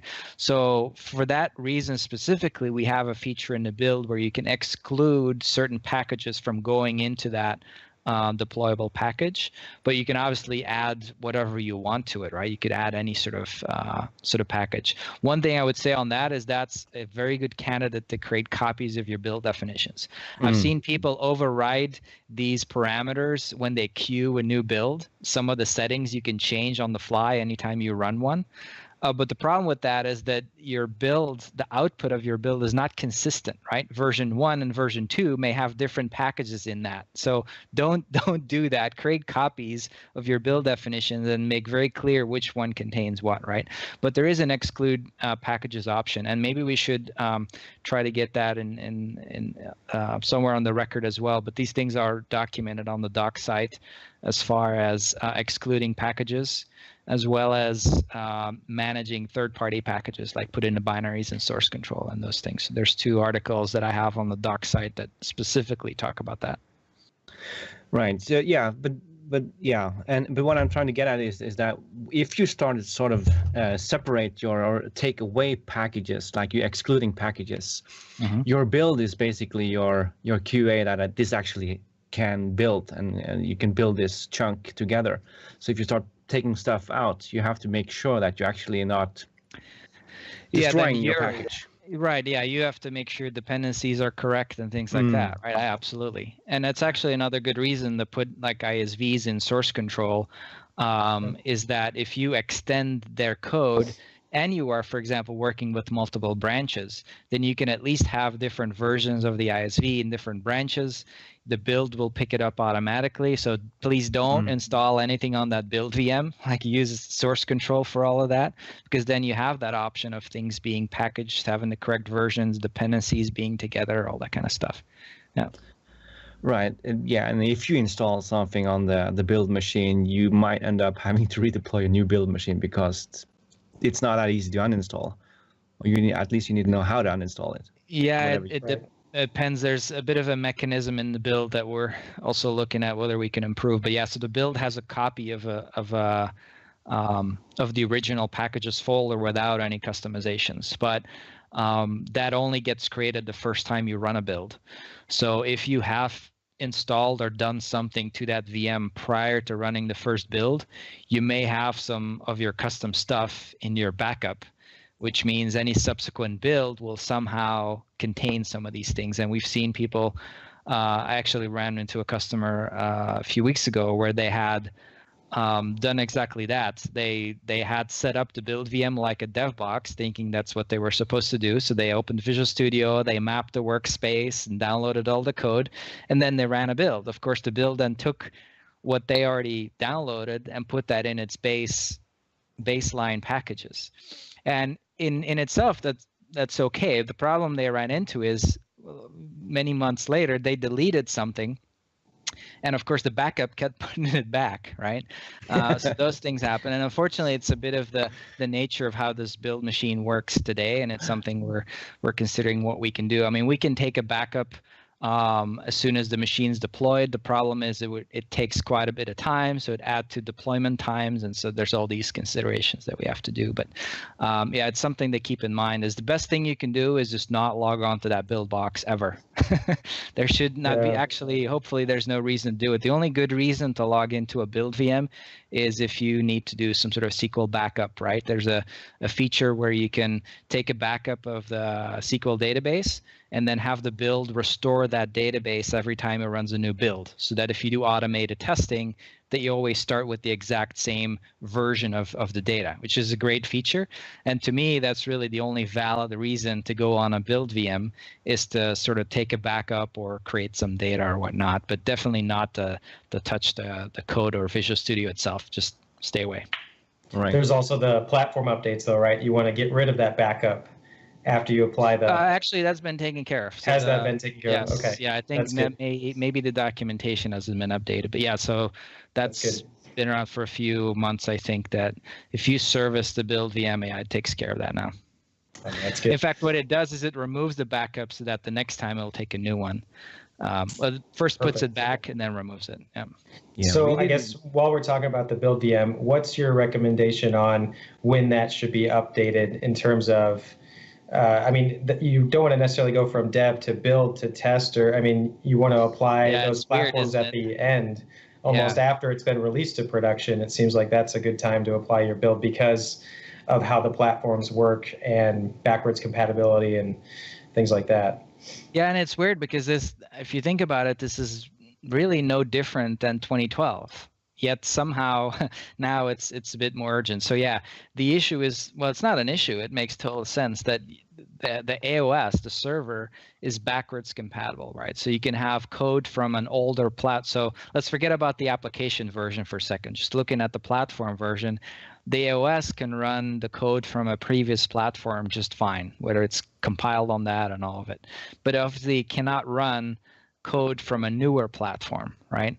So in that respect, the build VM is probably the last machine that you want to update the platform on. But something to consider also is the dev boxes. If you already update the dev boxes, that should technically be okay because it just creates source code and then the build machine compiles it. The problem that you may run into is that maybe inadvertently you may be using new extension features that don't exist yet. But at least the build will then throw an error, right? The build won't be able to do it. So in general, I would say the build VM is probably the last machine you want to do the platform update just because it stays backwards compatible, right? So that if you have to do some sort of an emergency build for production before production's been updated, you can, right? So we should mention some of those features that you're talking about, some of the features that the platform could have and you want to update your build service. I'm talking about chain of command, those features added to the language, to the platform. Right. I mean, chain of command was like a very special case, right? But just even in general, there's been every platform update, there may be some new property or some new event that we introduce to support extensibility, and those things may just not exist in a newer. But again, there, if the build is the same version as production, then even if your dev box is already updated, and again, I think it's chain of command is special, but I think as far as extension features, the likelihood of you actually using some new extension point that doesn't exist yet, I mean, yeah, technically it's possible, but at least your build will tell you that you're using something it doesn't know, or ignore it. I guess there may be some cases of that, but yeah, it might be. But I don't think I've seen actually an overview or a table that outlines some of the reasons why you want to upgrade your build machine, because there have been changes to the language or the extensibility of the platform itself. And that could be kind of interesting to know. Okay, you have platform update 3 right now. If you want to use this extensibility feature, you need to upgrade to PU9 or PU11 or what have you. Right.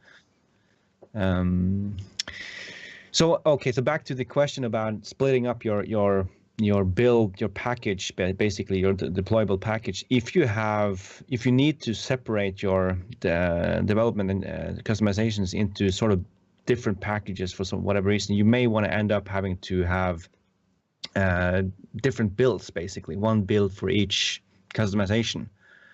If you need to isolate it. It sounds like.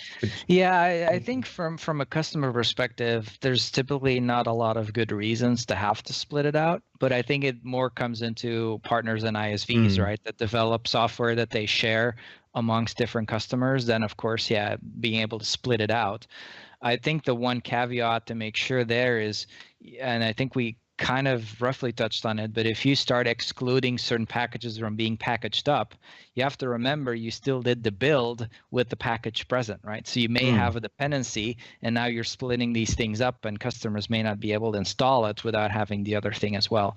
So I think if you start splitting up packages, then I think it may be interesting to actually maintain the packages in separate branches or something like that, just to make sure you can cleanly build them in their own branch. Or you can set up your build definition to not download certain folders, right? So you can even avoid the build to get the source code from some of these packages you don't want. That kind of avoids the issue as well. So there's different options there, but I think different branches or projects probably make sense. And then you can still, as an ISV, if you have some sort of base package that you use for all your other solutions, you can still take advantage of the fact that you can then deploy the binaries or merge the binaries forward in your other products, and then the build will package those up as one, so that you still have only one package to give to a customer, even though you're sharing some sort of platform package across all your different products, right? So you can get very creative, I guess.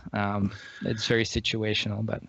Yeah, I think you're right. It is a partner thing, because I mean, customers, they want to have they have their application, and it's their application. It has everything in them in it. And ISVs, they have the ability to segregate or license their stuff differently than us as partners, because we may not want to install all of the partner solutions that we have. Maybe one customer is gonna give them 3 and another 5 and just one solution, and we have no way to provide a licensing schema for that right now, as far as I know. So for us, it's we might end up having, like you say, either different branches or potentially different projects to split this up.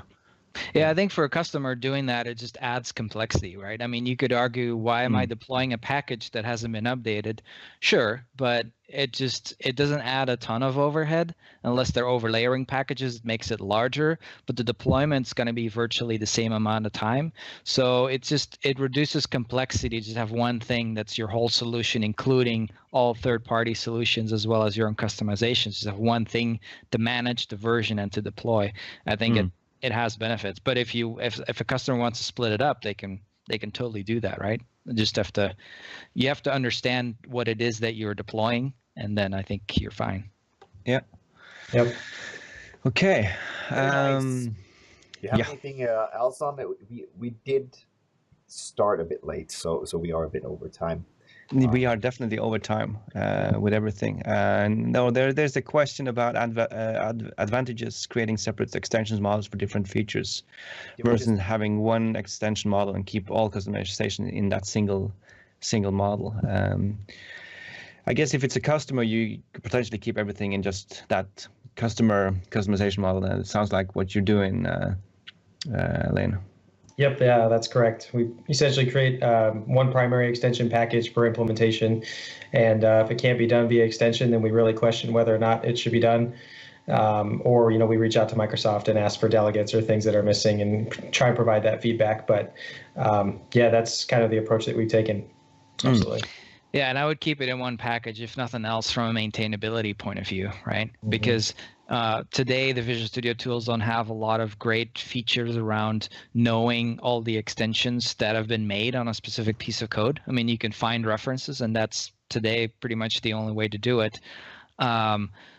And I think the more extensions you add, if you start putting them in different classes even, let alone different packages, it becomes tough to maintain and to discover some of the source code. So I can see why some people think like, oh, I could use this to separate things out, but I think it adds complexity and almost no benefit, I think. Same with models, right? Different models in the same package. I don't see a whole lot of reason today, especially if we're getting rid of overlayering of the standard packages, then there's definitely not going to be different overlayers or different models in the standard packages. And in your own, why would you even have that unless you really are working with a partner that creates code, and you as a customer create your own code? Then maybe you could argue keep them separate. But then if you're working with extensions, then that would be a valid scenario where you have a partner package and a customer package, and you can maintain them and deploy them separately. You can do whatever you want. So, but I think within one development team, I don't see a good reason to start creating multiple models or multiple packages. Yeah, I would definitely recommend. No, go ahead. Oh yeah, the only reason I would say that is if you have a multiple instance, like an enterprise with multiple instances, and you have some models that are shared between the different instances, and then you have some specific ones that are developed just for that. You might want to. Right. Yeah, you could do that. You could also solve that with some nice branching strategy potentially. But yeah, that's absolutely true. And I think another thing some common package. Yeah. Some of the, using packages to handle features, I would rather, recommend doing something like a feature flag implementation. There's other software out there you can use for feature flags and integrate that back into Dynamics. So I would look more along those lines if you're just looking to turn on or turn off features, whether or not you want to, or whether that package is there, and then just keep the package deployment process more simplified. Yeah, I don't know what the root question, the root source of the question is, but I can imagine that some developers will think about, well, how did we solve encapsulating customizations in previous versions? Well, we could create a project and we collect all the elements that we changed in that project in AX 2012, for example. How does that play into AX7? Yeah. Well, now a project is basically sort of a collection of elements that you've changed. Now, the natural feeling is, well, should I create a model of this? Well, maybe not. Maybe you can, it's fine that you either tag them, like you say, or do some other way to encapsulate that in, so that you know that this customization, like you say, any customization is tied to some document or something that explains that customization and that has a number, a unique identificator. You don't necessarily have to create a new model for that. Right. Yeah. Right. Yeah, we typically use a new solution, just a Visual Studio solution that has the identifier, the CR number, FDD number, TDD number, whichever approach you're using. That's typically what we do.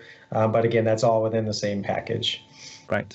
Yep. And it is one compilation unit. So having a lot of models within that same compilation unit, there is, like you said, Joris, there is no really good reason to do that. Yeah, and then you end up with extensions on top of extensions, and then at some point you're gonna have to change one or the other or merge them together, and it just it doesn't feel right. I think I think your point was valid going back to 2012 with projects, but there the project had sort of dual purpose, right? One was just from a development point of view to group objects so you could kind of know what was sort of changed for a specific thing, but now you could use source control for that, but you could still use projects for that as well. It's perfectly fine.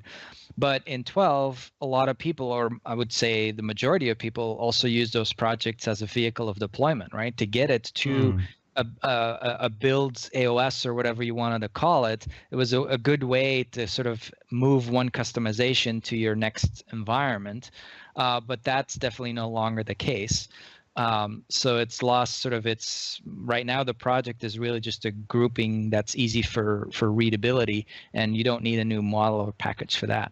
And adding more models and package, like you said, it adds complexity to the compile process, right? It's going to make things run longer. And I mean, yeah, multiple packages means multiple DLLs. So going to take longer. But even if you use multiple models in 7, the models are kind of sub layers, right? So they no longer sit side by side. The models actually have an ordering as well, which means, of course, all of that has to be checked and flattened upon compile. So you're adding overhead that really gives you very little benefit. Right. Yeah. It's the realm we're going from, where projects or models were the deployable unit for your customizations in previous versions, but now there's this deployable unit that has a special role in AX7 that we didn't have as much in previous versions. Okay, I just want to add one more thing I think that needs to be mentioned, and that when you have this build definitions, you can actually tell build definition to use a specific agent, and that can be interesting if you want to have, if you know that you have a build server that has a specific version of Dynamics 365, like for example 7.2, and you need to have another build server that runs 7.3. You can sort of add restrictions on the build definition to use specific agents, right? Yes. I think that. Yeah, we put that on the public blog. So we have a blog for Dev ALM for AX, and I started putting new stuff on there, and it's one of the things I explicitly talked about, is you can just put in the name of the machine so that you can tie a build definition, because otherwise we've ran into this. That's obviously how I got like, oh, I should probably blog about this. Somebody who was doing an upgrade and like VSTS would randomly pick one or the other build VM. So I guess the support case came in something like, our builds are randomly failing, but the reason was it was randomly picking a machine to build it on, right? So, and it's a valid thing. People don't think about that. So it's something that we're checking whether at the very least we can have the build VM report its version of the app as a capability, as opposed to you having to put in the computer name that you can kind of say, I want 7.2 or whatever. But then the question still becomes, well, since we can't update build definitions, what good does that really do? People would have to still manually put in what version they want up. So, yeah. We'll see. If you have any ideas, I'm all ears. Well, at least I'm going to take this opportunity to encourage you to keep blogging, because you write really good blog posts, and I'm sure the community enjoy them. So yeah. I try. Okay, Fredrik. You can watch Joris's things at his blog, which was just on the screen, but that was Dax Musings. Dax Musings. Dot Codecrib.com. Codecrib.com. Yeah, Yes. and Lane, where can we find your stuff? axdeveloperconnection.it.